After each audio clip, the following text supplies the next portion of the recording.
Muy buenas tardes, nos encontramos un día más dentro de el proyecto que ha iniciado Unió Etxemanía, un proyecto pues que pretende salvaguardar y sobre todo tener documentación de aquello inmaterial que se convierte en material necesariamente.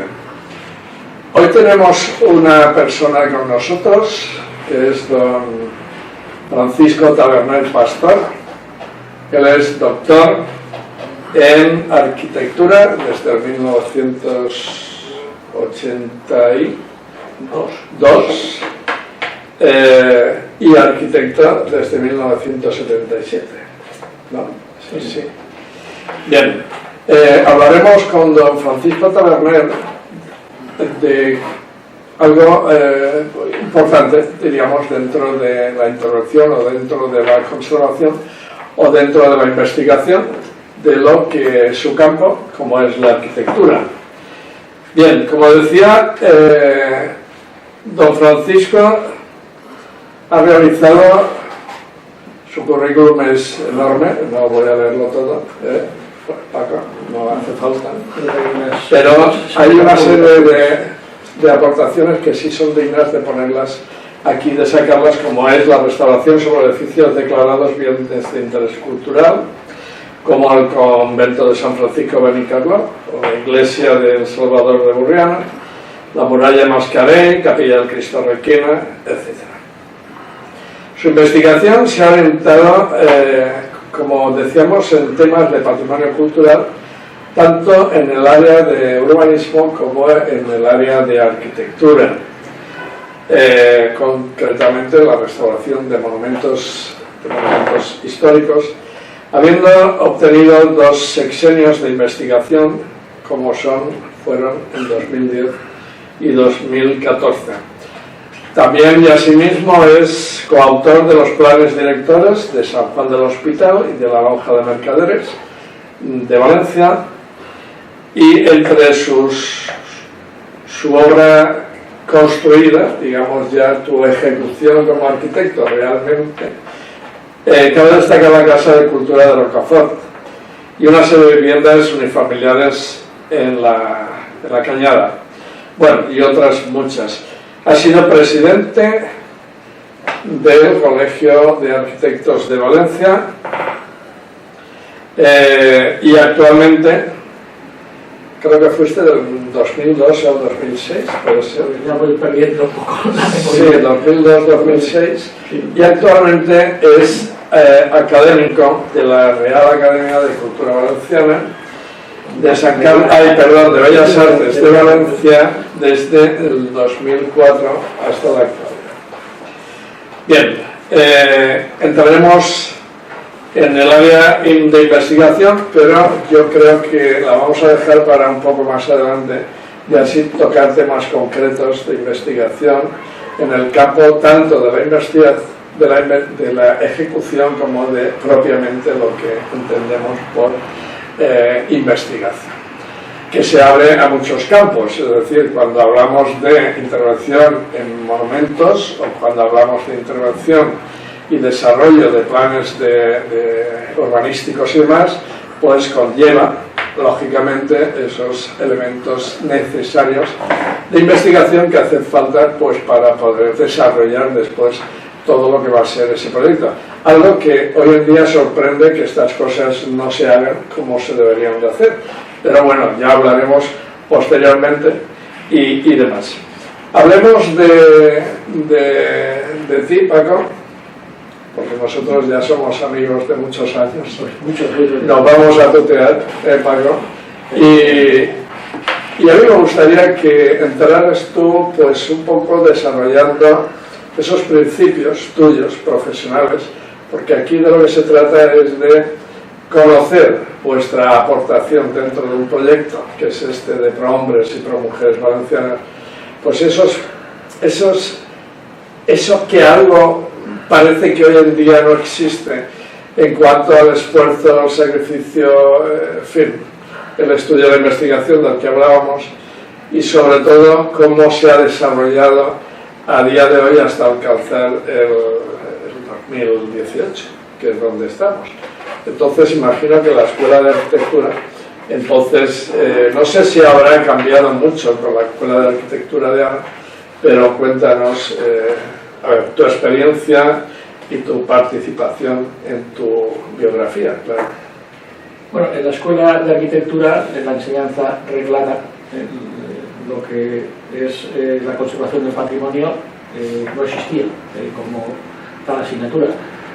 Una vez ya acabada la carrera, o unos cuantos años después, se creó un máster de conservación, que estaba muy bien, en el que yo estuve de profesor y he seguido estando hasta la jubilación, pero el máster tuvo dos partes muy distintas. La primera estaba muy subvencionado y entonces pues, venía mucho profesor italiano, los grandes de la restauración del Coliseo de Roma, de la cúpula de Brunelleschi en Florencia, y bueno, en las clases, sobre todo los profesores, aprendíamos mucho en los viajes que hacíamos a ver in situ esas cosas.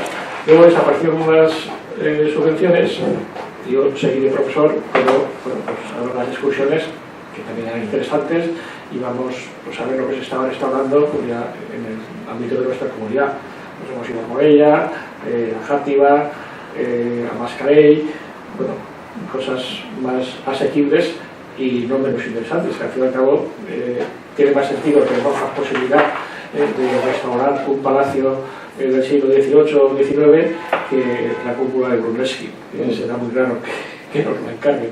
Y en ese sentido, pues yo creo que el máster ha hecho una buena labor, aunque una labor que no está reconocida en ningún sitio, que aquí hay un tema que yo siempre he criticado, porque bueno, la administración entiende que un profesional, excepto en el caso de la medicina, puede hacer todo. Sí, un arquitecto que acaba la carrera, al año siguiente puede hacer el Plan General de Madrid, por decir alguna tontería, o restaurar la Catedral de Valencia, y eso no debe ser así. Tampoco debe ser aprobar una oposición a arquitecto de la Generalitat. Oiga, no es lo mismo estar en la delegación de Hacienda que estar en la de Patrimonio, o sea, en la delegación de Cultura. La formación que se debe exigir debe ser muy distinta en un caso y en otro. Y por supuesto, pues el máster de conservación se debería de valorar a la hora de entrar a restaurar los monumentos. Esto no se hace así y es una desgracia que la sufrimos, pues, aunque hay un cierto control para aquellos elementos que están catalogados y tienen esa calificación de bien de interés cultural o de bien de relevancia local por parte de la Consejería de Cultura, pues hay un control por parte de esa consejería. Pero claro, esa consejería pues da los permisos pues, con un año de retraso, no tiene plazo para contestar, y que en estos momentos yo creo que la conservación del patrimonio pues no es precisamente de los temas que más preocupa a nuestro gobierno actual. Sí, bueno, ni a nuestro gobierno actual ni a lo actual, porque ya que tocas este tema, que a mí me encanta, porque además yo tuve en su momento una incidencia importante sobre estos temas, pues vi la imposibilidad que había de poder ejercer muchas veces esa acción. Y de ahí lo que se observa es algo tan sencillo que solemos decir muchísimas veces, aquello de que cuando tú preguntas qué ciudad de España ha dispuesto del mejor gótico civil, pues la gente se va a Barcelona diciendo que todo lo que se hizo gótico, que se hizo en el siglo XIX, que no, parece ser que nadie lo sabe, eso se hizo ya con aquello de dar entrada al nacionalismo y estas cosas, pero nadie sabe que era Valencia la ciudad con más importante dentro del gótico civil. Prueba de ello es la Lonja de Valencia, que es una lonja extraordinaria y demás. Pero indudablemente hasta el año 68-70 yo he visto cómo se han tirado palacios góticos, concretamente en la calle de Avellanas, un palacio muy similar al de la Almirall, Palau del Almirall, y que se tiró abajo y se construyó.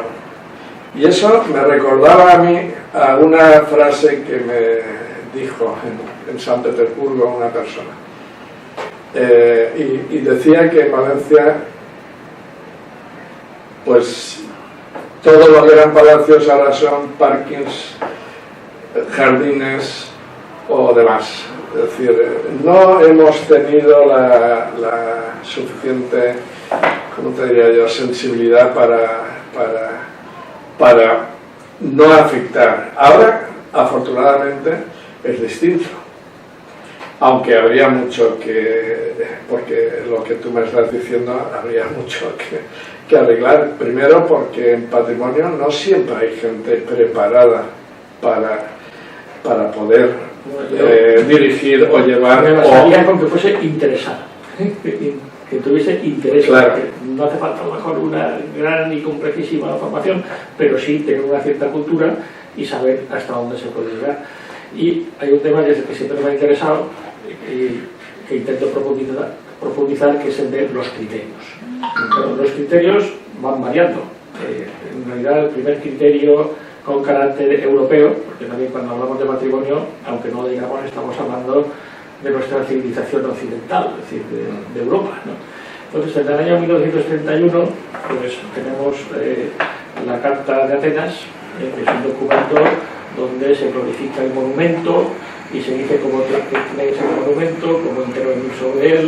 Bueno, y hay una polémica en su día con respecto a qué se hace con el Partenón, y bueno, pues se quiere hacer ahí una acción ejemplar de cómo debe realizarse. De cómo debe de actuar. Y a partir de ahí, bueno, había antecedentes, por supuesto, en el siglo XIX en Francia, pues la Catedral de Notre Dame pues ha sido objeto de una restauración tremenda, y Viollet de Dick pues ha hecho destrozas varias con la mejor de las intenciones, y desde hace 10 años se está rehaciendo sus rehabilitaciones. O sea, si uno va ahora a Carcassonne, Carcassonne, las torres del castillo estaban hechas cubiertas con pizarra. Pues esa pizarra, que nunca existió en su día, ahora se está quitando y se está sustituyendo por tejas rojas. Sin embargo, la fama de Lloret es tanta que cuando llegamos al Palacio de Olite, en España, pues lo vemos con la pizarra. Con la pizarra, que nunca hubo de esa forma, claro, pero que se copia la imagen. Y bueno, pues se va variando. Lloret quería pensar cómo había sido el edificio en su inicio, y entonces él trata de recrearlo.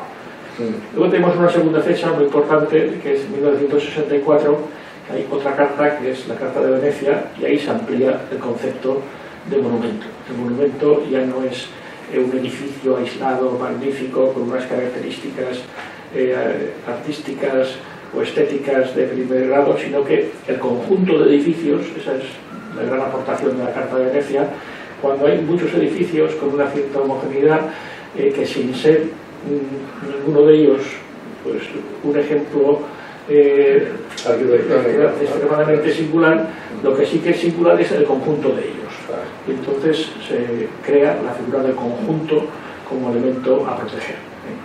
Eso ya estaba en la legislación española de los años 30, ¿no? Que se habla con otro lenguaje de lo pintoresco, ¿no?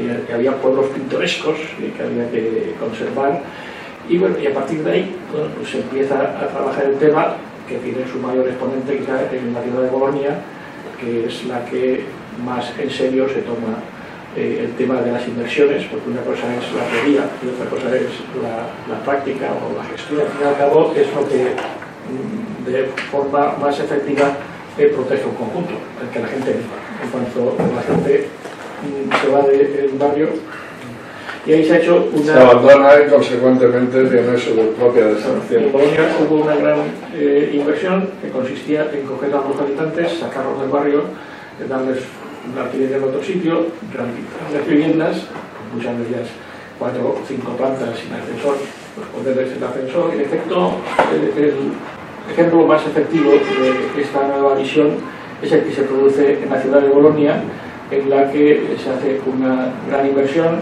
se saca a los habitantes del barrio, se rehabilitan las viviendas y se les vuelve a llevar al barrio con las viviendas ya perfectamente modificadas y adaptadas a las necesidades actuales. Al principio se criticaba mucho, decían, bueno, sobre Bolonia se han publicado más libros que rehabilitado edificios, y era verdad. Y a Valencia vinieron los autores del plan y fueron por media Europa contando las bondades, y no habían rehabilitado nada. Pero pues poco a poco fueron realizando sus inversiones, y Bolonia es un ejemplo en el que todo centro histórico pues tiene una gran utilización docente. Muchos de los antiguos palacios son escuelas de lo más diversos, y bueno, tienen una vida tremenda que no tienen ningún centro histórico de esas características y de ese tamaño. Sí, yo doy fe de eso porque estuve allí en un viaje.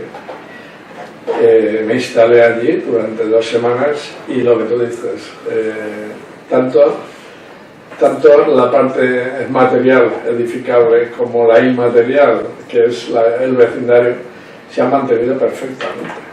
Allí conocí yo a Humberto Eco, por ejemplo, por tener un ejemplo, que es un personaje, ¿no? Pero trasladándonos aquí, ¿cómo ves tú la intervención, o cómo crees desde este periodo que empieza a vislumbrarse algo orientado a la conservación y preservación de patrimonio, que creo que estaría por los años 70 o por los años 60 y algo, aquí en España me refiero, y concretamente aquí en Valencia? Es decir, ¿cómo lo ves? Bueno, los ecos de Bolonia llegaron aquí, llegaron a España, y para mí hay unos ejemplos, quizá los más singulares, pueden ser Gerona, Vitoria y Santiago de Compostela. Yo creo que son 3 temas distintos, pero muy bien resueltos en todos los casos, y luego se han ido cogiendo otras ciudades. Yo estuve hace 2 años en Vigo, y también en el centro histórico de Vigo, pues es que realmente hay inversiones, que las ciudades españolas en los últimos 30 años han cambiado muchísimo. Pero nosotros tenemos aquí un grano, por decirlo de alguna manera, que no lo podemos quitar de encima. Concretamente, el Cabañal. ¿Qué pasa con el Cabañal? Que todos lo quieren arreglar, y a la hora de intervenir o a la hora de hacer planes, pues resulta que ninguno interviene realmente. Es decir, ninguno es ninguno. Y ya sabes que me refiero al bipartidismo, ni al triunvirato que existe ahora, ni nadie hace absolutamente nada. Aquello se está degradando cada día más, porque hay una cosa que es fundamental, que tú acabas de decir, es decir, conservar y preservar el vecindario es importante para dar vida al conjunto.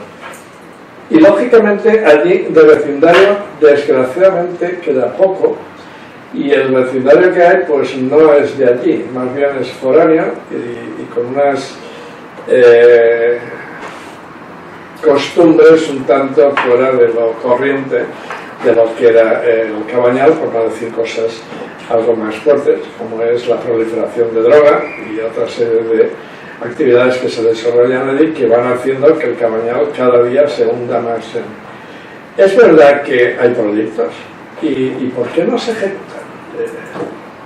Eso es lo que nos preguntamos todos, ¿no? En estos momentos hay una oficina específica para tratar el tema, y yo no lo he seguido demasiado cerca cuál es el sistema. Yo soy bastante optimista en cuanto a que el vivir al lado del mar pues es una potencial tan fuerte que yo debería. Que si yo fuese multimillonario en este momento yo creo que invertiría en el Cabañal, porque creo que puede venir gente de media Europa y que pagará lo que sea por vivir en este clima, con este sol, y que abres la puerta y estás a 100 metros de la playa.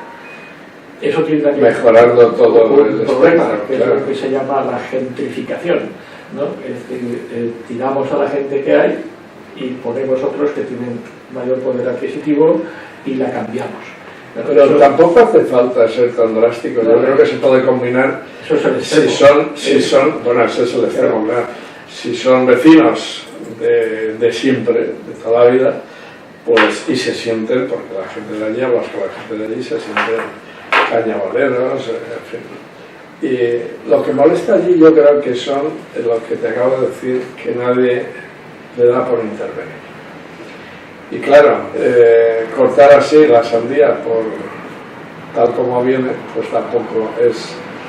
Yo no me iría de allí, que como tú bien dices, aquello tiene una potencialidad enorme. Pero lo que habría que hacer es justamente sanear. Es decir, hacer, pues si es preciso, coger un bisturí, ir cortando por todo aquello que esté mal e ir recuperando lo que... para alcanzar, como tú bien dices, la potencialidad que tiene el Cabanyal. Bueno, ahí, claro, hay un problema histórico que está en el Cabanyal y en menor medida en la Avenida del Oeste, ¿no? Y es un proyecto inacabado. En el Cabanyal tiene, que se quiere, pues mayor repercusión porque yo he visto un plano original de Casimiro Meseguer, que era algo así como oficial de obras públicas, no sé cómo se le llamaba, que traza el paseo. Es el primero que hace el trazado, pero claro, cuando llega al Cabanyal, eso no es Valencia, con lo cual él no tenía ninguna potestad. Y cuando uno mira bien el plano, pues ves como el tiralíneas, no sé si tengo que explicar lo que es un tiralíneas, a lo mejor ya... Hoy en día los jóvenes ya no lo saben, pero bueno, eran dos planchas metálicas muy afiladas que contenían la tinta y que apretando sobre el papel pues iban trazando la línea. Pues cuando llega al Cabanyal ves cómo se va levantando la presión hasta que desaparece. Pero ni hay una terminación que podría haber dicho el Cabanyal no es nuestro, hacemos una rotonda y el Cabanyal se queda como está.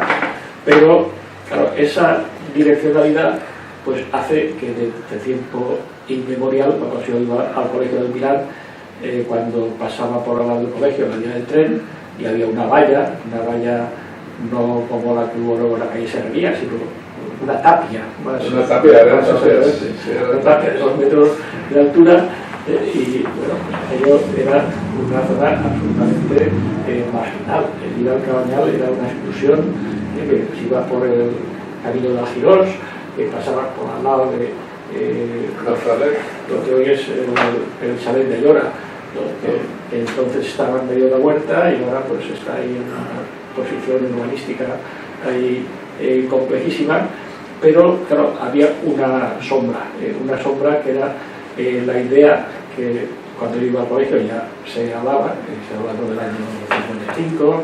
Bueno, yo estrené el colegio ese en el año 57, estrené el colegio el 1 de octubre o el 2 y el 17 fue la riada.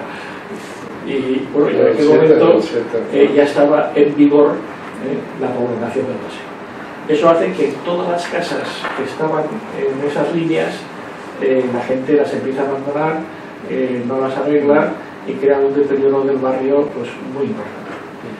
Y ahí está un poco, eso también pasó en el barrio del Carmen, que se hizo alguna torre, que no sé muy bien cómo dieron la licencia, pero alguien la consiguió, pensando en la alineación que iba a haber, que nunca se llegó a aprobar, y bueno, ahí sí que hubo, en los primeros años de la democracia, una buena intervención de derribo de torres de 7 u 8 alturas, aunque eran algunas, pero bueno, me acuerdo donde está ahora el retén de policía, en la calle alta o baja, alta, que había allí una torre enorme, una torre que encima tenía pues enfrente una casa de 3 alturas que estaba muy digna y muy bien, de muro de carga, que no tenía nada que ver con la modernidad entonces no diré el nombre del constructor, pero era bastante conocido, con azulejos y historias que no iban nada con el espíritu del barrio.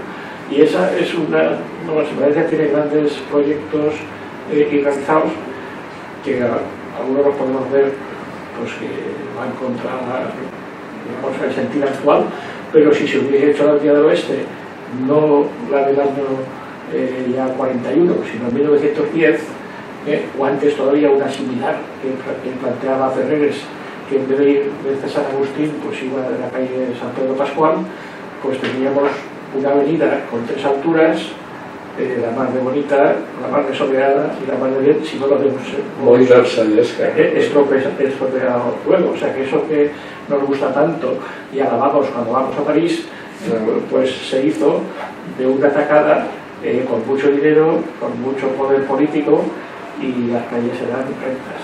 Aquí pues la cosa pues, ha sido mucho más... Sí, de alguna manera tampoco la gente conoce toda la intervención que se hizo sobre el año 27 o por ahí, que era Vicente Samper, alcalde entonces de Valencia, del partido de Blasco Ibáñez, del Pura, que se hizo toda la zona de los pescadores. La zona de los pescadores es San Francisco, Bajada de San Francisco, calle Vacas, que por eso se llama, no, eso lo sabes tú mejor que yo.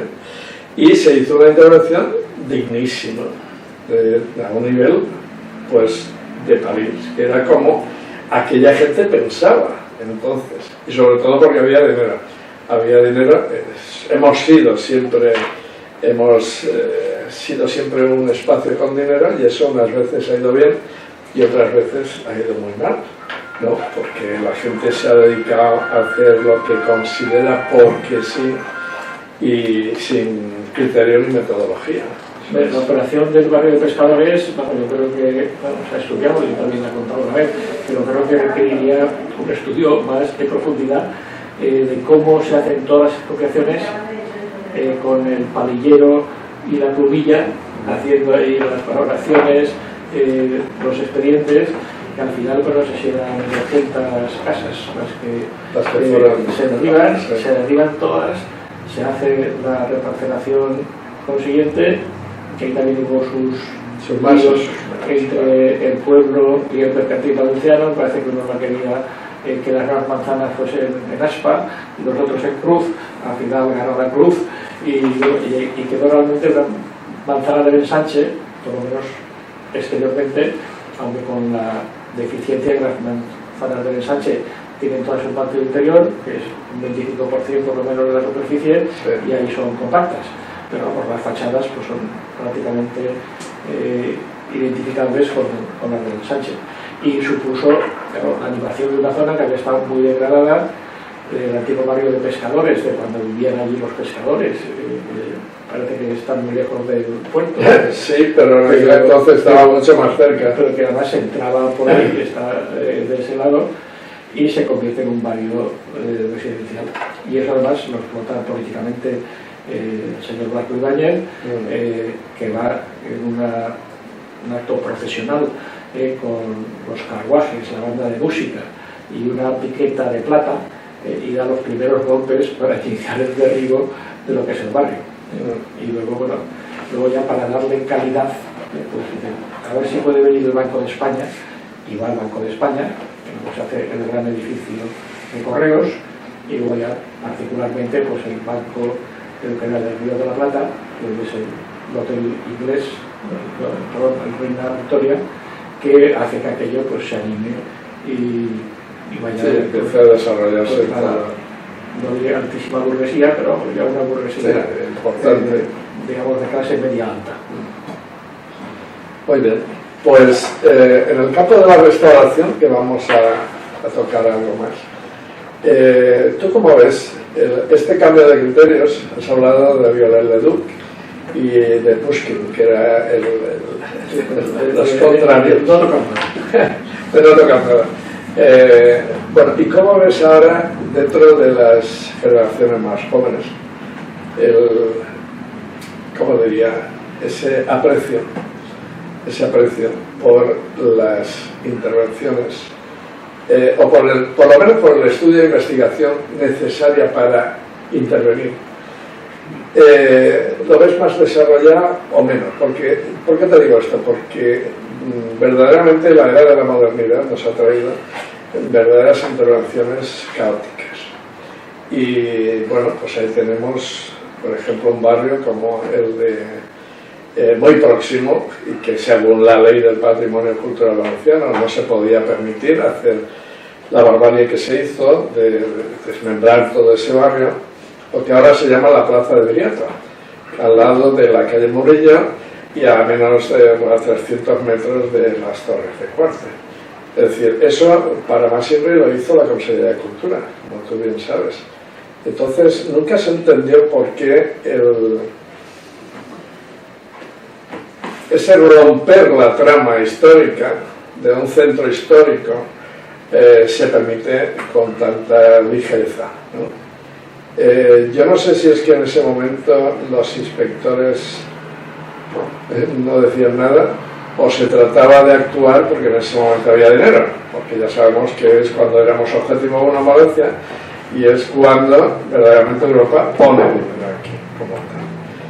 Entonces, ¿a ti qué me dirías de estas intervenciones? Diría pues, que la clase política siempre quiere hacer lo que quiere, lo que considera oportuno y en general con poca base científica o teórica. Por supuesto, para intervenir, yo creo que lo primero que hay que hacer es un análisis del edificio para ver qué es lo que se hace. Luego, eso también entra dentro de un marco legal, pero tenemos una legislación valenciana que para mí no debería de existir. Yo creo que no somos tan diferentes las distintas regiones como para que el patrimonio o la medicina sea diferente. O sea, si a mí me operan de una cosa, pues me deben de operar igual en Castilla-La Mancha, que en Andalucía, pues eso que se entiende fácilmente en patrimonio resulta que no. Entonces, por ejemplo, en el tema del monumento, la legislación valenciana decía en el pasado que en la intervención que no se puede demoler y que hay que respetar lo construido y las distintas fases. Entonces se planteó el superproblema de Sagunto, que sí que se había derribado, que se había reconstruido. La reconstrucción desde 1933, la legislación española, estaba rigurosamente prohibido, pero entonces se modifica la ley y se dice, está prohibido, pero, y abre una ventana. Siempre hay un pero para poder intervenir. Con esa ventana pues, se reconstruye lo que no se debió de reconstruir.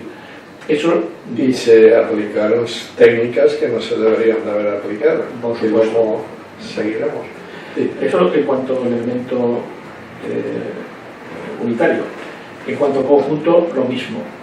La ley estatal y después la valenciana y todas las leyes de todas las comunidades españolas dicen que la trama urbana no se puede quitar. O sea, no se debe de modificar. Claro. Es un concepto también muy difícil, o sea, que hay que estudiarlo, porque cuando hablamos de la trama, que digan que cuál es la trama en Valencia de la calle Sagunto. O sea, cuál es la alineación de la calle Sagunto. Bueno, pues que tenemos 5 alineaciones distintas en este caso. No, pero yo creo que ya el concepto va más para los más o menos claro de lo que... Claro. Bueno, pues entonces, precisamente llega el tema del Cabanyal, que no se podría tocar, y entonces se cambia la ley valenciana y se dice no se puede tocar excepto que mejore las relaciones con el entorno. Total, que tenemos unas leyes inoperativas, o sea, no nos sirven, o sea, no nos sirven para conservar, nos servirán para otras cosas, y luego tenemos una administración que las incumple reiteradamente. Por poner un ejemplo conocidísimo por todos, si uno va al Miguelete y no hace falta subir, pero desde arriba pues se ve mejor, vemos que hay una casita abajo que le llaman la casa del relojero, sí, y al lado pues una zona que no está construida. De acuerdo con la ley, eso no puede existir, porque si uno pide en un centro histórico, con las ordenanzas que tenemos desde el año, creo que son 80 y tantos, pides una licencia de derribo, no te la tienen que dar a no ser que presentes al mismo tiempo la licencia de reconstrucción, o sea, de qué es lo que vas a hacer allí. Bueno, pues ahí en un solar que hizo el ayuntamiento se han derribado varias casas y no se ha reconstruido ninguna, con lo cual estamos incumpliendo. Bueno, esa casa, si fuese mía, me la habrían inscrito en el registro de solares y me habrían obligado a construir en un plazo de 2 años, y si no la construyo, pues o me la expropian o puede venir un agente rehabilitador que me diría, oiga, pues de su terreno le doy no sé qué, pues le voy a hacer 3 plantas, una para usted por el terreno y yo me quedo los otros y pierdo el solar. Y por otra parte, hay un edificio que tiene más de 50 años, que debería la ley urbanística valenciana una inspección cada 5, pues ese debería de ir ya por la octava o novena inspección. No se ha hecho ninguna, ha estado años con todas las ventanas abiertas para que entrase el agua y se para que cayera y directamente para que se hundiera el edificio. Pues eso es un poco, y eso ha sido propiedad la actitud del Ayuntamiento de Valencia en este caso, de hacer caso omiso a la propia legislación, y con la Consejería de Cultura pues mirando para otro sitio que debería de ser. Ahí quería yo también incidir en algo. Es que la Consejería tampoco está cubierta, hablando ya de los jefes y subjefes, por gente que tenga conocimiento de patrimonio. Es decir, yo, de los que actualmente están en la Consejería de Patrimonio, de Cultura, la sección de Patrimonio, nadie sabe lo que es el patrimonio. Pues debería haber, claro, un examen previo. Hombre, pues lo que tú estabas diciendo, si se desarrolla la especialidad ya de patrimonio en arquitectura, pues tiene que ser un plus, no solo el hablar en valenciano, el que dicen que es valenciano ahora, no solo es necesario eso, que te vale más que un doctorado hoy en día, sino pues ver en qué especialidad se ha inclinado esta persona para poder desarrollar su función. Y eso no se hace, como tú bien has dicho. Pero es que los políticos, claro, tú sales fuera de a Europa y allí en patrimonio trabajan arquitectos, historiadores, gente que conoce perfectamente pues cómo se tiene que intervenir o cómo se debe de intervenir, y se ejecuta, porque si tú te vas, ya no diré, pues si vamos a Gante, que tú también lo conoces, aquello es una joya. Y yo muchas veces decía, pero ¿tú te crees que no se caen las casas? Claro que se caen, porque las casas se hacen viejas, pero hay una documentación tan extensa de cada uno de los edificios que lo podemos hacer como era. Y eso es así. O te vas a San Petersburgo y tienes más de lo mismo. Vas al Palacio de Pushkin y el Salón de los Espejos, con una pintura mural de 1000 y pico metros cuadrados, como aquello fue bombardeado, desapareciendo. Pero había suficiente documentación y volvieron a hacerlo otra vez. Claro, porque mientras tú digas, es como el Salón del Ámbar. El Salón del Ámbar se ha rehecho y lo ha pagado Alemania, eso sí, porque fueron los alemanes los que expropiaron aquello que nadie sabe dónde está. Pero bueno, se hacen cumplir las leyes. ¿Y por qué aquí no se cumplen?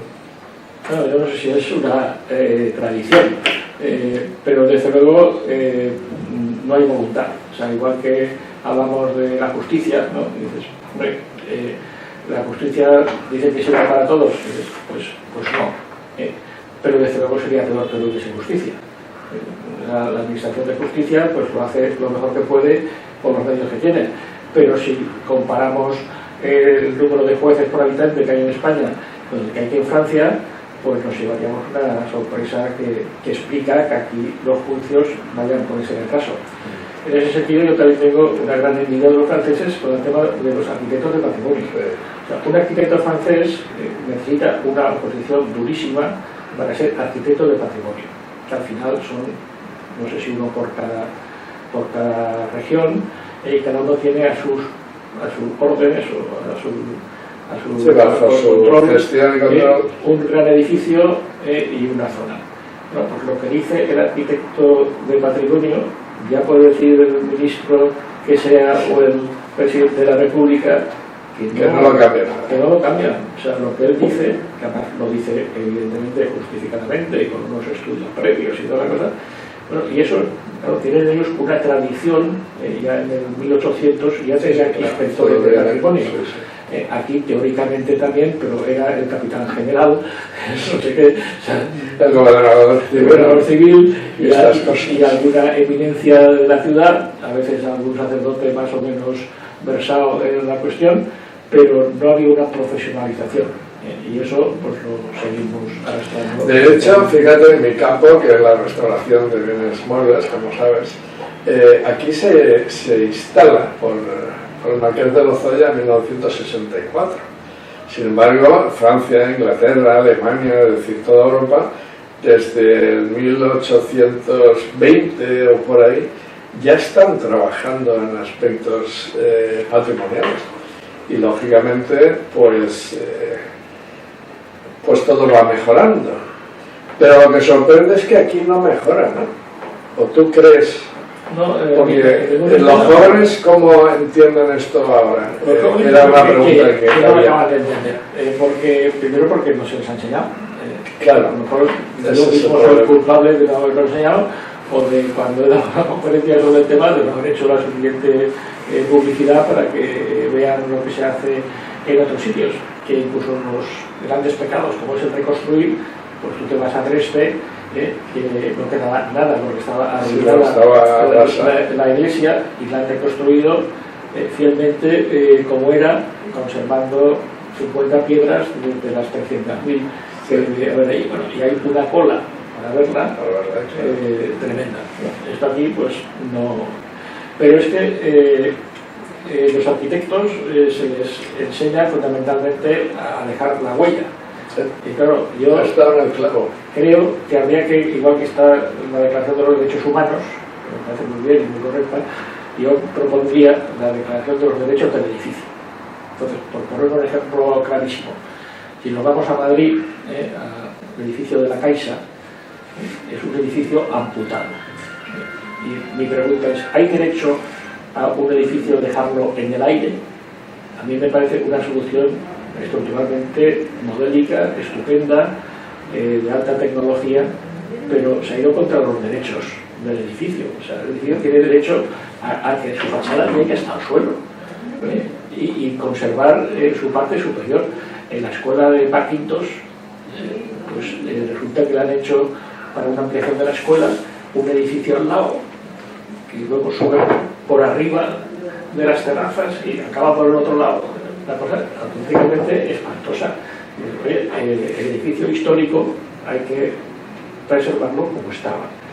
Se le puede poner un pavimento nuevo si el otro ha desaparecido, disimulando por donde se pueda, donde vea aire acondicionado, el internet de banda ancha, pero no se puede alterar de esa forma las fachadas. Y muchas veces pues hay intervenciones que son absolutamente deplorables. Edificios catalogados y no catalogados, porque también los no catalogados se ven cosas, bueno, pues un paseo por la Gran Vía, por ejemplo, pues vemos edificios que son todos de los primeros años del siglo XX, pues en el año 20-30 empieza a llevarse el hacer miradores, y entonces, bueno, pues hay ahí las dos primeras manzanas, una frente de otras, que son los pocos impares, pues está creo que es el 11 o el 13 y el 2 o el 4 en la acera de frente, donde tenés un mirador moderno incrustado en un edificio, por ejemplo, de Joaquín María Arnau, más o menos neogótico, que ese, bueno, tiene un mirador que yo creo que de los años 20, pero más arriba tiene otro que va de lado a lado, que es de los años 30 y tantos o 40. Y de, bueno, es que esas alteraciones tan profundas del edificio no deben darse. El edificio se puede restaurar, pero no arbitrariamente cambiar el estilo de una planta porque a uno le parece, ¿no? Yo creo que no tiene ningún sentido y ponerle la persiana enrollable cuando el resto de edificios son mallorquinas. Pues de esos tenemos, por el barrio de Reformar, pues una veintena de malos ejemplos de ese tipo. Sí, pero ha sido por la acción lo que estamos diciendo, es decir, aquí nadie ha tomado en serio el tema de patrimonio a nivel de edificios, porque curiosamente en pintura no pasa lo mismo. En pintura, bueno, si tú haces una intervención tan drástica como se hizo en el Teatro Romano de Sagunto, que ahora hablaremos un poco de ella, a ese señor no le dan un cuadro a restaurar nunca más, jamás en la vida, ¿entiendes? Es decir, Pero sin embargo en la arquitectura sí, y es por lo que tú acabas de decir, es que se les ha enseñado a firmar los edificios, a firmarlos.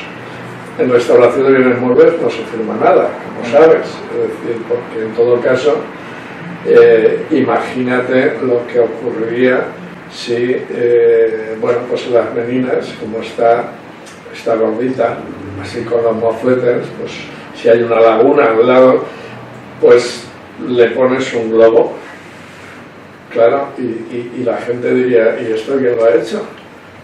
Bueno, sí, es un elemento actual, en el momento actual en el que se interviene, pero no es en su conjunto lo que la obra reclama.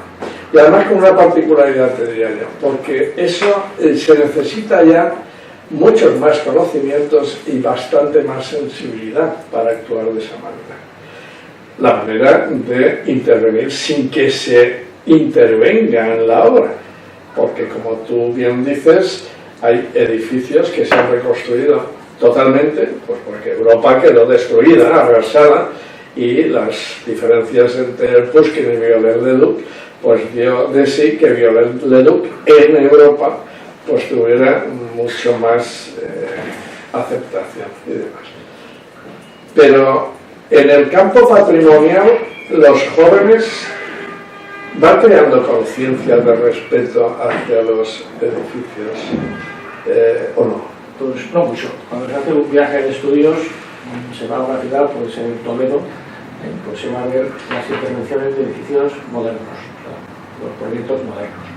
Pero no se va a hacer, por decir Toledo, pues se va a ver el auditorio de Maneo, pero no se va a ver la catedral. A lo mejor se va a ver la catedral, pero desde luego otras iglesias igualmente importantes, o hay un tema importantísimo que son las viviendas que ves pues más o menos del siglo XVII o XVI por fuera, pero que entras por dentro y te ves las arquerías árabes, y cuando entras, como hemos tenido los que participábamos en el curso del máster de observación, con la persona que da las ayudas y te deja entrar, bajas al piso de abajo y tienes ahí la ciudad romana, y más abajo, o sea, tienes ahí 20 estratos, y eso normalmente a los jóvenes no les interesa nada.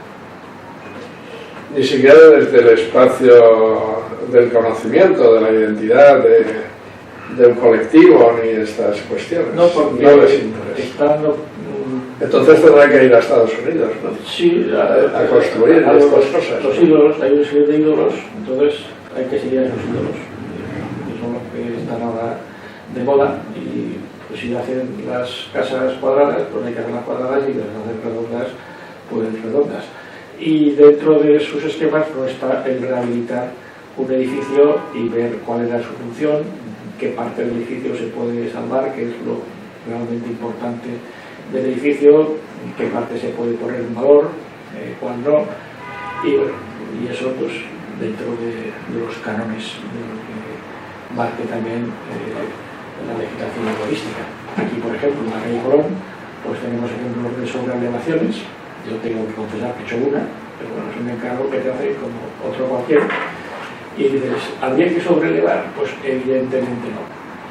Pero llega un momento que te encuentras un edificio que tienes otro que ya está sobrelevado, al otro lado uno que está derribado y que tiene muchas más alturas que el que tienes tú. Bueno, pues yo estoy capaz de contento de haber conseguido, de la monomía de un constructor, decirle, oye, vamos a retirarnos, vamos a ir para arriba, lo que dice el plan, pero vamos a retirarnos 1 metro. Vamos a dejar la colocación del edificio exactamente como estaba. Pues ahí al lado hay otro que no lo ha respetado la colocación, la ha cortado tal cual y ha sobrelevado. Pero pues yo creo que la sensibilidad está un poco... Por eso te decía que la sensibilidad y el conocimiento, porque claro, alrededor de la sensibilidad uno lo puede tener innata, pero el conocimiento ayuda mucho. Sí, si ahora si me dices tú que los jóvenes no tienen ningún interés, yo me ha venido a la cabeza el Museo de Bellas Artes de Valencia. Tú recordarás el proyecto de Goerlik, sí, el gran proyecto de Goerlik, que yo cuando lo vi pues es un proyecto que estará ya 60 años ahí, Sí. una cosa así. Yo cuando lo vi me sorprendió gratamente de tal manera que enseguida pensé, hombre, esto podía haber sido un conjunto maravilloso y ahora nos hemos quedado con unos pegotes que al principio se quejaban porque sabes que la valla querían hacer otro pegote, una valla de 2,5 metros totalmente opaca donde los grafiteros se hubieran puesto las botas. Claro, pero el señor Manuel Portacelli, entonces el arquitecto de los grandes proyectos, pues no, lo conseguimos nosotros a través de dar un poco la vara por medio de la prensa. Y se hizo la continuidad de la valla de Viveros, como sabes. Bueno, pues inmediatamente no hicieron más que poner y plantar abetos para los de dentro que no se viera. Porque claro, el impacto de una cosa con la otra era brutal. Entonces, estas cosas, yo entiendo que la modernidad es algo que está ahí, pero yo creo, tú y yo, me parece que pensamos de la misma manera que cuando hablamos de patrimonio estamos hablando de otra cosa. Esto es como pintar un cuadro o restaurar un cuadro. Si tú pintas un cuadro, yo he pintado cuadros en mi época y he hecho lo que he querido, por aquello de la creatividad, la sensibilidad, el desarrollo, el impacto y no sé cuántas cosas más. Pero cuando toqué y puse las manos sobre una pintura para restaurar, yo me di cuenta enseguida que yo no tenía ningún derecho a incidir y cambiar lo que era esa estética, ese concepto, esa plástica, no, y menos cuando una obra pues pueda tener 200, 300, 500 años. Es decir, pero eso ya veo que... Bueno, eso son las buenas prácticas. También sabes que hay un famoso Velázquez que durante muchos años eso se veía a la mitad, porque la mitad estaba doblado por la parte de detrás, ¿no? Y por otros sí, pero otras conceptos que no tienen nada que ver con la restauración. No, desde luego. Pero como gran parte de las tablas y sobre todo en Valencia se da mucho, porque claro, incidimos en Valencia y desde ahí iremos rematando, porque es que Valencia ha sido, yo creo que ha sido el punto de referencia de la destrucción masiva del concepto patrimonial. Es decir, tú ves innumerables tablas. El retablo hoy en día de Santa Úrsula, por ejemplo, del Museo de Bellas Artes, toda la maçonería nueva. Ese retablo yo lo he visto seccionada todas las tablas y colgadas por las salas del museo. Hasta que, bueno, desde el año, hay que decir que desde el año aproximadamente 87 y sobre todo del 95, cuando ya yo entro en la Consejería de Cultura, y hasta el 2012, pues hay una intervención importante en obras de arte que han dejado el museo prácticamente restaurado. Y además recuperado, porque esas piezas se recuperaron, pero se recuperaron contando con la sapiencia del director de entonces, Fernando Benito, con la sapiencia de una sede X, no diré muchos nombres, porque desde ahí se pueden recuperar por aquello de 6 ojos ven más que 2, y sobre todo porque 6 cabezas piensan más que una muchas veces. Pero eso nunca se ha visto en la arquitectura. Si nos metemos ya que has tocado lo del Teatro Romano Sagunto, sabes que hubo un juicio y hubo una sentencia al respecto y se obligó, que no se ha ejecutado, a deshacer todo lo que se había hecho en el Teatro Romano, porque claro, lo que está ocurriendo en estos momentos en el Teatro Romano es que el cáncer de piedra, la salinidad que se está produciendo sobre la piedra original es brutal. ¿Y por qué? Pues porque se ha cubierto, decían que eran materiales reversibles, pero no lo han sido. Y se ha cubierto con Portland. Y la Portland ya en el plan de catedrales de 1960 ya se eliminó allá por los años 85 por ahí, 80-85, porque claro, como es aislante, no deja que la humedad salga. Indudablemente la humedad salía por la piedra y producía el calcificación, la salinificación. Bueno, para un poco y luego para rematar el tema diremos algunos principios, a ver si de alguna manera se cumplen. Yo no quisiera dejarme, porque en el campo de las publicaciones don Francisco Taberner pues también tiene un listado muy desarrollado, muy importante, y me llama la atención sobre todo la cartografía histórica de la ciudad de Valencia, que hiciste en colaboración con Herrera, con Llopis, Perdigón y Martínez. Está la Valencia del Ensanche, o entre el Ensanche y la Reforma Interior, que es premio de arquitectura del año 87, a la mejor publicación. Tienes también la ordenanza municipal como indicador urbano, el caso de Valencia, en el primer congreso de historia de la ciudad de Valencia. Valencia, las grandes reformas, la configuración de la nueva imagen del centro histórico. Ahí aparece el IBAM como un concepto que no ha dado el resultado que se suponía, debido a que ha afectado a un espacio ya también patrimonial que no cumple el IBAM, y que muchas veces se ha planteado aquello de decir, ¿por qué no lo hicimos en la ciudad de las artes y las ciencias? Porque además tendría 1 millón de visitantes, o 1,5 millones o 2, es decir que... Bien, deterioro y regeneración, la transformación del centro histórico, que es de lo que de alguna manera... Un poco hemos hablado de varios pescadores y todo. Exacto, hemos hablado, de ahí el conocimiento de don Francisco. El tercero de apertura de la calle La Paz, la evolución de los criterios de protección, del que hemos hablado algo, y del que yo como restaurador me he quedado un poco preocupado, Paco, porque veo que los jóvenes no van en esa línea. Bueno, van en la línea de la creación, de la creación pero desde luego yo diría que mayoritariamente en general. No son demasiado devotos de la restauración. Claro. Luego representar lo construido, notas sobre los planos del Palacio Real, toda otra publicación.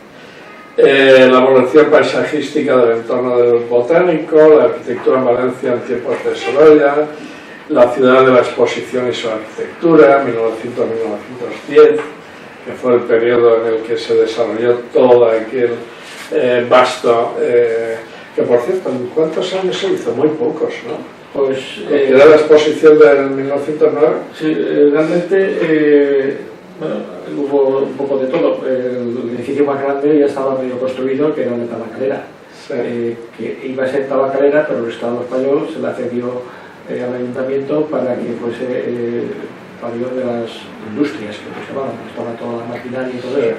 Pero el Palacio Municipal pues se hizo en 6 meses, y se hizo en 6 meses porque en esa fecha tan temprana, pues el señor Mora entró la prefabricación. Entonces venía ya por módulos, se montaba y se consiguió batir un récord. Fue muy poco tiempo, yo no sé si fueron 6 meses, dicen. 6 meses, qué barbaridad. ¿Tú te imaginas ahora que serían incapaces? Con toda la tecnología que tenemos, no, en 6 meses no se hace. Pues si se coordinan bien. Bueno, esto también es difícil. Es cada día más difícil. Bueno, Valencia, cultura urbana y metropolitana, donde entra, como no, el AVE de Valencia-Madrid, afortunadamente. Y eso fue un libro que hizo la Consejería con el Ministerio de la Vivienda, donde se iba viendo el recorrido del AVE. Entonces había distintos autores que hablaban de la salida de Madrid, que pasaba en Cuenca, que pasaba en Requena, y la última etapa, que fue la que hice yo, era la entrada en Valencia y un poco lo que significaba. Bien, las reformas urbanas de Görlich, hemos hablado algo de él, la ciudad de Valencia en el periodo, en el cambio del siglo XIX-XX, hemos comentado algo de la zona de pescadores. Arquitectura, urbanismo y paisaje en el contexto valenciano, desde lo más actual, desde el año 78, ¿no? Más o menos, sí, eso fue a la actualidad. De Román de la Calle, que hizo un ciclo de distintos temas, y uno de ellos, pues, no sé cómo lo desarrollaste a resumir tal periodo de tiempo y ese periodo es complicado, y tantas cuestiones, pero bueno, a mí me sirvió para, digamos, ordenar un poco las ideas de ver qué había pasado. Sí, muy bien. Tú también interveniste en el Plan Especial de Protección de la Villa de Alcira.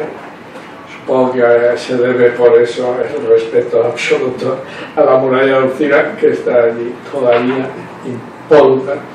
Instrumentos de planteamientos urbanísticos en relación con el patrimonio cultural. Que parte legislativa, o mi parte legislativa, o sea, es un libro que explica la ley de ordenación del territorio y paisaje de la Comunidad Valenciana, que hemos hecho distintos autores, y la cuestión del patrimonio pues la analizado. Muy bien, perfecto. Hay algo que me llama ahora la atención, que la defensa pasiva, nota sobre la construcción de los refugios antiaéreos. Ahora se le está dando tanta importancia al tema y demás. El año, eso, mira, el año, creo que era el año 2000, ¿no? Esto es el año, bueno, segundo Congreso de Historia de la Ciudad. Bueno, el Congreso de Historia sería el 2015, por bloques. Pero para eso fue la presentación al Congreso, pero se basa en un estudio que hice en el año 2000, es decir, hace ya unos cuantos años, que surgió porque se hizo un derribo en la calle Pedro III el Grande, y entonces aparece ahí una cosa que no se sabía muy bien lo que era. Entonces alguien, no sé muy bien quién, de la Consejería o del Ayuntamiento, dijo: pues esto es un refugio de la guerra y tal. Era el mes de julio del año 99. Entonces me encargaron, que como yo pues, más o menos tenía ciertos conocimientos del archivo municipal, a ver si podía hacer un informe sobre los refugios en la ciudad. Y bueno, además se llamaba informe de urgencia, era el trabajo. Bueno, pues vi lo que había en el ayuntamiento, pues, bueno, y saqué 230 refugios en Valencia, capital. Digamos, debidamente catalogados, o sí, legales, por decirlo de verdad, ilegales. Luego he ido sacando más.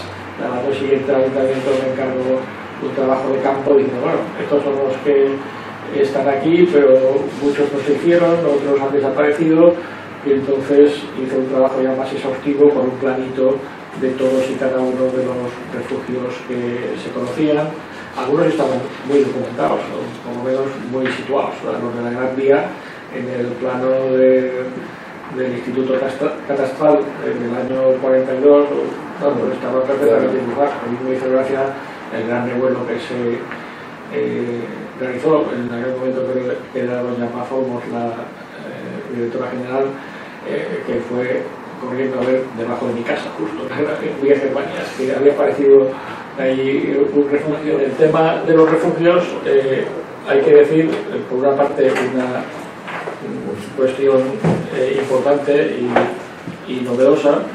Yo ya solicitaba en mi informe del año 2000, y es la declaración en Valencia, pues creo que son 14 refugios como bienes de relevancia local, por lo cual son objetos de protección. Con lo que ya no estoy tan de acuerdo es en la forma en la que se han hecho las restauraciones. Para mí el refugio, sobre todo, viene muy mediatizado por el tema de la iluminación. Es una iluminación dramática, que está repartida por lo que se llamaba el tubo Bergman, un tubo de unos 2 centímetros de diámetros, donde no está lo más conocido. Cada 4 o 5 metros hay una bombilla, que eso hace pues, unos contrastes en las personas que están allí, un dramatismo que ahora pues, ha desaparecido. O sea, los ejemplos recientes, tanto del ayuntamiento como de la calle de Serranos, pues hay unas luces que salen del suelo que nunca han existido, y yo creo que desvirtúan absolutamente el espacio totalmente, yo lo he visto del refugio. Totalmente. Eso ocurre también en algunas iglesias, pero con la diferencia que la iglesia, por ejemplo, el patriarca, que han hecho una magnífica iluminación, que puedes ver las bóvedas pintadas estupendamente, pero también puedes apagar la luz y vas a las 12 del mediodía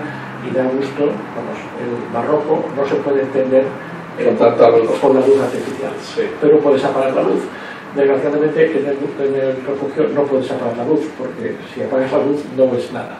Y entonces yo creo que ahí fallan esas restauraciones, y sería deseable que, si se hace algún otro refugio, que se mantenga la iluminación natural, la que tuvo, y las terminaciones. Claro. Hay un refugio magnífico que es el del Grupo Escolar Balmes, que apareció hace 10 años, que apareció con una reforma porque estaba desconocido. Bueno, y ese se ve que lo cerraron en el último de la guerra y está intocado, o sea, los grafitis, todavía se mantiene la textura, y lo abren, pues no sé si una vez al año o cada 2 años, pero pues hay que mantenerlo. No todo que tiene que ser refugios visitables y con contador de visitas, que es un poco el tema que has sacado. Sí, es que se pierden de los museos. Parece claro. Que un museo sea una fábrica de visitantes y que hay que sacar cuantos más tickets mejor, y cuanto más grande. Bueno, yo los museos grandes empiezo a odiarlos, y las colas mucho más. El que quiera saber lo que es un museo, yo le recomendaría ir a Londres y que vean la guía donde está el Museo Soane. Soane era un arquitecto del siglo XVIII-XIX que tiene su casa, estudio y museo propiamente dicho en un edificio que tendrá unos 5 metros de fachada. Y ahí hay unos viranesi maravillosos. Ahí están los restos arqueológicos que él iba restaurando en sus prospecciones, su pinacoteca particular, y por supuesto su comedor, su dormitorio y su casa. Y es un museo extraordinario que tiene evidentemente muy pocos visitantes, pero que se ve con función. Un poco en ese sentido tendríamos aquí el Museo de Benlliure. El estudio de Benlliure es un estudio que en París tendría muy pocos pintores, obviamente. O sea, era una categoría de cultura, que el estudio es algo más que un almacén para pintar, que también es bastante desconocido en nuestra ciudad, que todo el mundo va pues al Museo de la Ciudad de las Ciencias, que no hace falta ni entrar, se hacen el selfie en la fachada, y con eso ya, pues no sé quién nos cuenta, y te dicen, han pasado no sé cuántos 1000 visitantes, y bueno, pero ¿cuántos han pagado? Pues eso ya es otra cuestión completamente distinta. Y ya que has tocado esto, me gustaría terminar con algo que tú ya has hecho aquí, un estudio importante que es sobre los centros históricos y contra la pérdida de identidad de los mismos. De alguna manera hemos hablado un poco del tema, pero es lo que tú dices. Realmente lo que es el refugio de Serranos está al lado de mi casa. Yo lo he visitado. Lo primero que me llamó la atención es la iluminación que tiene, que no corresponde en absoluto a ningún concepto de exposición, por llamarlo así, de un refugio, ni aquí ni en ninguna parte de Europa. Pero es que eso se está viendo en el centro histórico. El centro histórico está, debido a las dificultades que hay hoy en día para vivir en el centro histórico, pues ya sabes tú que actualmente esto de los pisos que se venden, que se rehabilitan para alquilarlos a 3, 4 o 5 personas, bueno, lo que ahora se ha puesto de moda, te das cuenta de que la esencia de la identidad del centro histórico se está perdiendo. Es decir, es que no existe.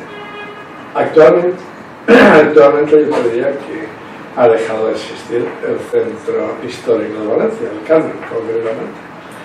Pero bueno, lo vamos a dejar aquí porque aquí estaremos, y no te digo que no hagamos otra grabación, hay mucho que cortar y demás. Entonces, pues bien, hemos tenido pues una gran persona, un gran arquitecto y un gran valenciano, porque él dedicó toda su vida, su trabajo, su esfuerzo, su sacrificio, pues a los temas de identidad de un pueblo como es el nuestro.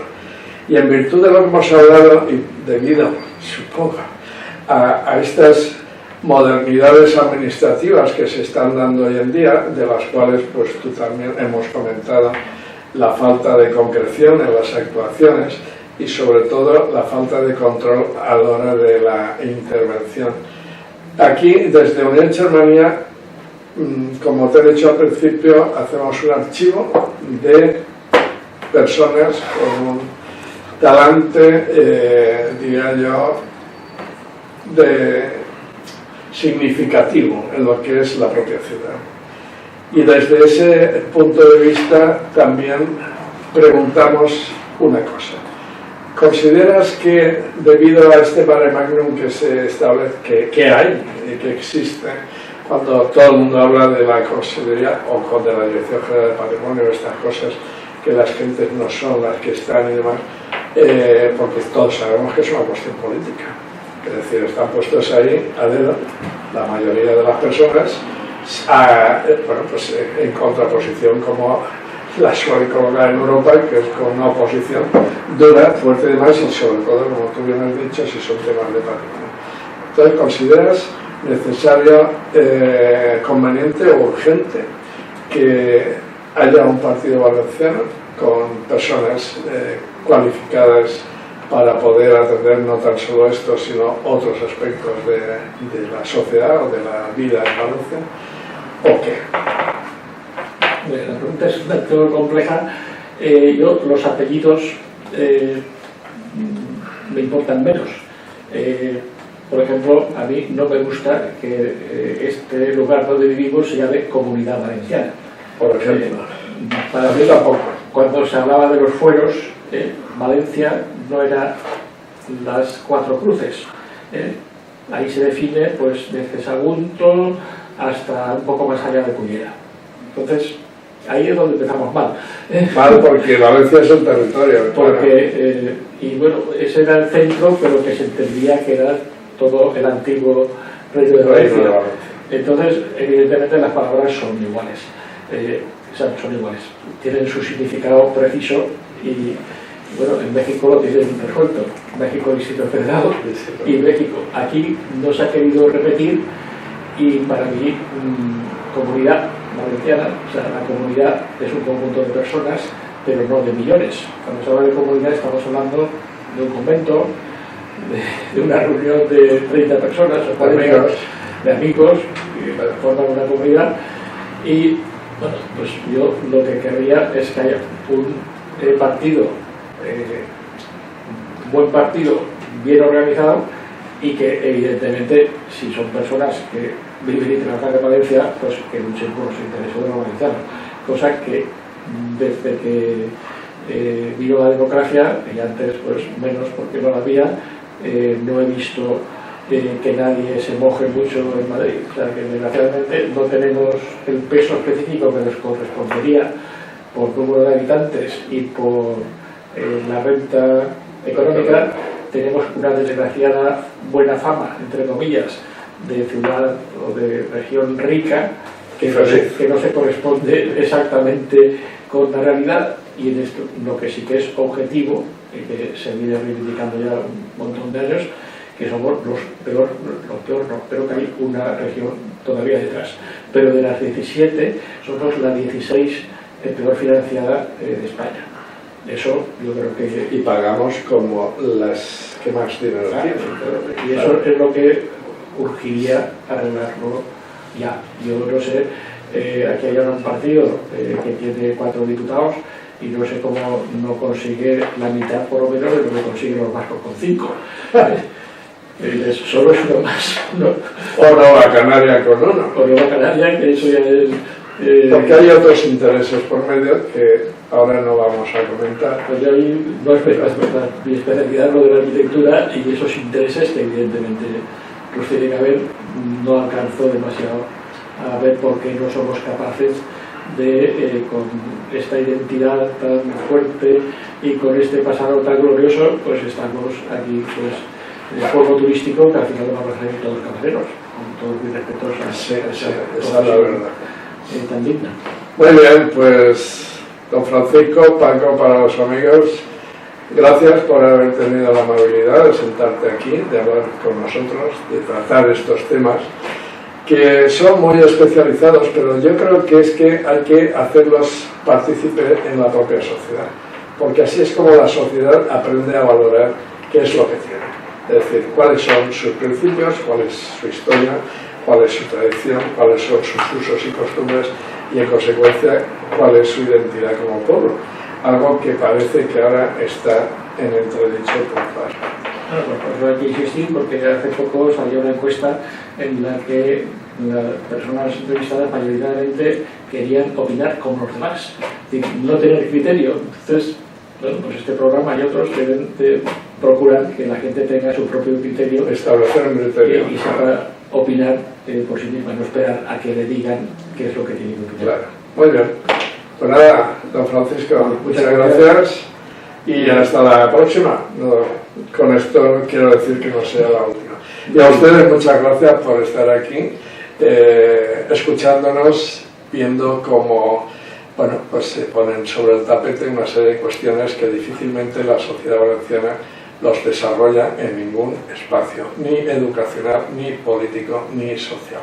Así es que sirva esto como ayuda o aportación a un pueblo que si es lo que es, será, y si es o quiere ser lo que no es, no será. Palabras de don Julián Sambarero. Pues muchas gracias.